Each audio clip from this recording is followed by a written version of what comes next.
स्वराज्य टीव्ही, पर्याय आमचा, निवाडा तुमचा। शेगाव शहरातून एक अतिशय संतापजनक आणि धक्कादायक बातमी समोर आली आहे।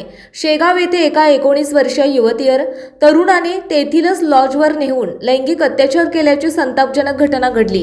तीर्थक्षेत्र असलेल्या शेगाव शहरात ही घटना घडली आहे। घटना उजेडात आल्यानंतर शेगावसह जिल्हाभरात संतापाची लाट निर्माण झाली आहे।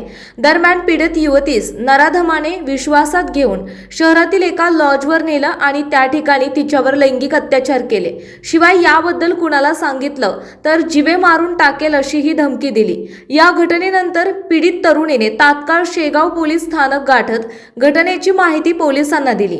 पोलिसांनी तात्काळ गजानन महाराज मंदिर परिसरातून आरोपी आकाश सोनाजी भामरे या नराधम आरोपीस अटक केली आहे। दरम्यान युवतीच्या तक्रारीवरून शेगाव शहर पोलिसात विविध कलमांसह अनुसूचित जाती जमाती अत्याचार प्रतिबंधक अधिनियमनुसार गुन्हा दाखल केलाय।